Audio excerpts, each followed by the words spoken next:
वाह, छोटा सा श्लोक। और गणेश जी, गजानंद महाराज, गणेश जी महाराज बड़े भाव से अपने वाहन के साथ एक दिन रह रहे थे। एक प्यारी कथा आपको बताते हैं। एक दिन चंद्रमा ने गणेश जी को देख लिया।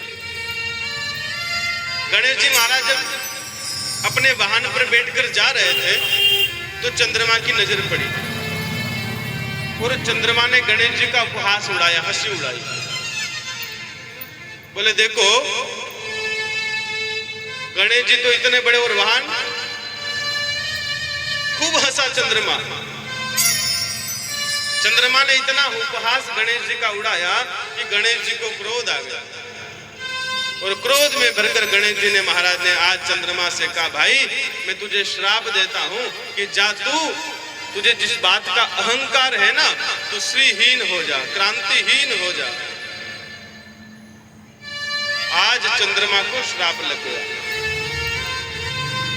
अब महाराज चंद्रमा को जैसे गणेश जी ने श्राप दिया, चंद्रमा सूख कर पतला हो गया, सूख गया।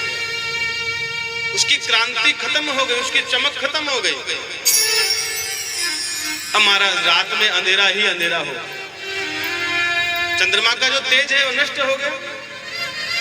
सारे देवता भागे भागे गणेश जी के पास आए। गणेश जी से कहा, महाराज धरती पर प्रलय हो जाएगा। सूर्य तो अपना काम कर रहे हैं, लेकिन चंद्रमा की चमक को तुमने खत्म कर दिया है। चंद्रमा को वापस अपनी चमक लौटाओ, नहीं तो रात कैसे होगी। रात का भी होना उतना आवश्यक है जितना दिन का होना आवश्यक है। प्रभु आपकी जय हो। दोनों का बराबर होना आवश्यक है। आप सोचो कि दिन ही दिन हो जावे, रात ना हो तो, और रात ही रात हो जावे, दिन ना हो तो, दोनों की बराबर आवश्यकता है। सबने विनती करी, गणेश जी ने चंद्रमा को क्षमा किया, लेकिन कहा कि इसने मेरा उपहास उड़ाया, इसने मेरी मजाक उड़ाई, इसने मेरी हंसी उड़ाई है, इसलिए इसके ऊपर ये कलंक तो हमेशा रहेगा। कौन सा कलंक? जो मैंने इसको श्राप दिया है। तो एक कहावत हम सबको पता है कि माघ माह में शुक्ल पक्ष की जो चतुर्थी होती है, उसके चंद्रमा का यदि कोई दर्शन जल के प्रतिबिंब में भी कर ले, माघ शुक्ल पक्ष चतुर्थी के चंद्रमा का दर्शन यदि कोई जल के प्रतिबिंब में भी चंद्रमा का दर्शन कर ले, तो उसके जीवन में झूठा कलंक लगता है। इसलिए कभी भी उस चंद्रमा का दर्शन नहीं करना चाहिए। हर चतुर्थी के चांद का दर्शन करो, लेकिन सिर्फ माघ माह में शुक्ल पक्ष की जो चतुर्थी है, उस चंद्रमा का कभी दर्शन नहीं करना चाहिए। क्यों? क्योंकि गणेश जी का श्राप है कि इसके कलंक लगा है, और जो उसका दर्शन करता है, कलंकित चंद्रमा का दर्शन करता है, उसके जीवन में भी कलंक लगता है। भगवान कृष्ण पर लगा।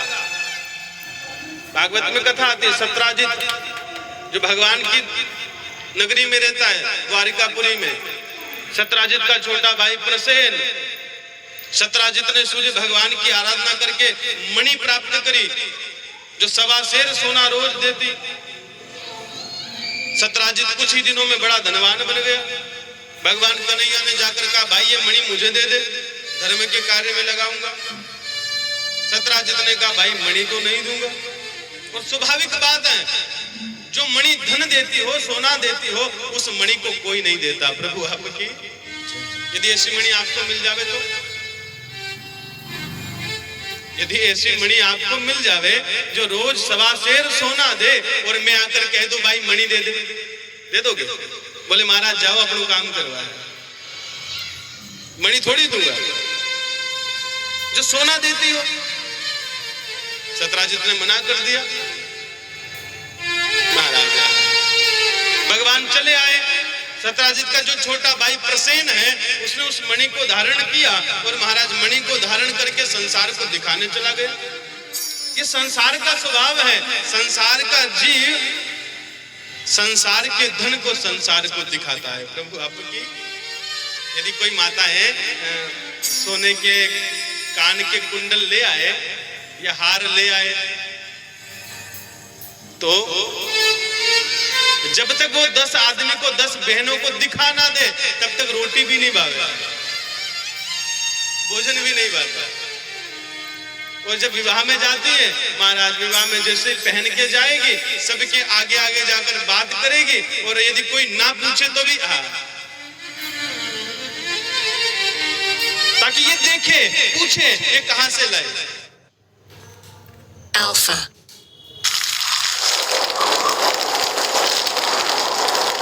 ताकि ये देखे पूछे ये कहां से लाए, और नहीं पूछे तो फिर वही बता देते, देख मैं नई नई खरीद के लाई, कैसा लग रहा है। जब तक 10 को ना बतावे चैन नहीं मिलता। तो ये संसार का जीव है। आज प्रसेन ने मणि को धारण किया, बड़ी सुंदर चमकदार मणि थी, और महाराज जंगल में निकल गया। जंगल में उस प्रसेन को कथा कहते हैं एक शेर ने मारा, और महाराज मणि लेकर शेर चला। आगे आगे भालू आया, भालू ने मणि को देखा, भालू और शेर के बीच में युद्ध हुआ, और महाराज भालू ने शेर को मारा, मणि लेकर शेर चला। प्रभु आपकी ये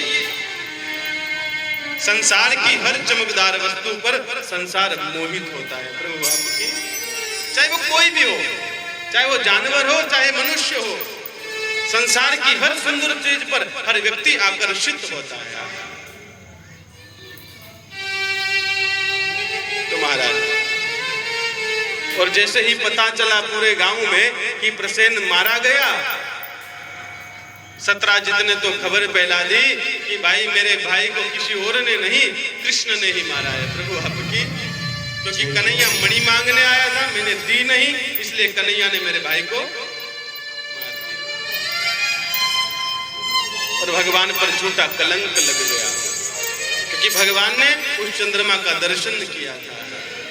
ये झूठा कलंक लग गया। फिर वो तो बहुत लंबी कथा है, भगवान गए उससे युद्ध किया, और उसकी जो कन्या है जामवती उसको भी लेकर आए, उसके साथ विवाह किया। फिर सत्राजित की जो कन्या है सत्यभामा, उसके साथ भी भगवान ने विवाह किया।